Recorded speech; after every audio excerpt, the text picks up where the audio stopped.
से आने वाले लोग हैं, कौन सुनेगा इनकी?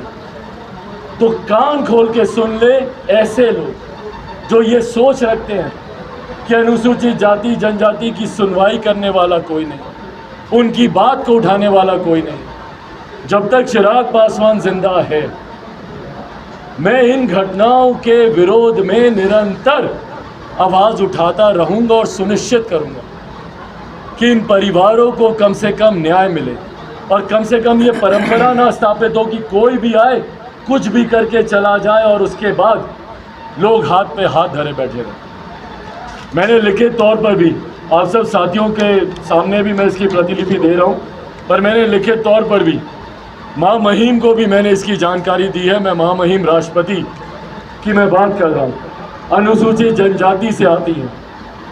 आज़ादी के अमृत महोत्सव में हम लोग उनके राष्ट्रपति बनने का हम लोग उत्सव भी मना रहे हैं।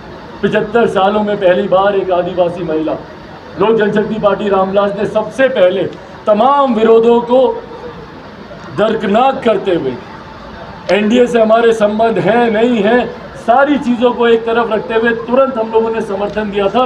क्यों? क्योंकि वो आदिवासी समुदाय से आती। माँ महिम से मुझे उम्मीद है कि कम से कम वो इसका संज्ञान लेंगी। उनके तो संज्ञान में मैंने दिया ही है, मेरे प्रदेश के मुख्यमंत्री, और उनको सिर्फ एक मुख्यमंत्री की हैसियत से ही नहीं, गृह मंत्री की हैसियत से भी उनको भी मैंने लिखित तौर पर इस घटना की जानकारी दी है।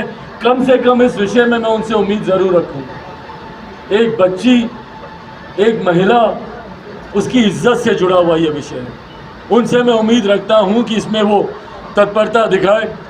माँ महिम राज्यपाल को भी मैंने इसकी जानकारी दी है।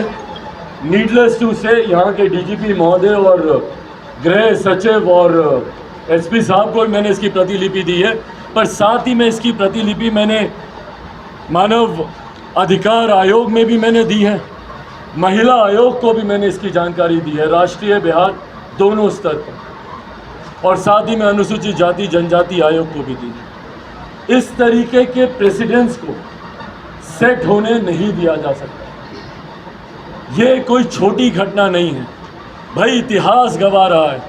इन्हीं घटनाओं ने बड़ी बड़ी और घटनाओं को अंजाम दिया। फूलन देवी को हम लोग भूले नहीं हैं, किस तरीके से उन्हें नग्न कर कर पूरे गांव में घुमाया गया। आप उनके ऊपर इल्ज़ाम लगाए जाते हैं, लोगों को मारा, बंदूक उठा ली, डकैत बन गई। कारण क्या था भैया? नक्सली लोग बनते हैं, कारण क्या था? क्यों बनते हैं? जब ज्वालामुखी फटता है, ज्वालामुखी भी इसीलिए फटता है, ज़मीन के नीचे जो गर्म पदार्थ होते हैं, जब आप उसको निकलने का मौका नहीं देते तभी ये विस्फोट होता है। और अगर इसी तरीके से इन मामलों की लीपापोती होती रही, इन मामलों को दबा के रखा गया, तो ऐसे ही ज्वालामुखी फटेंगे।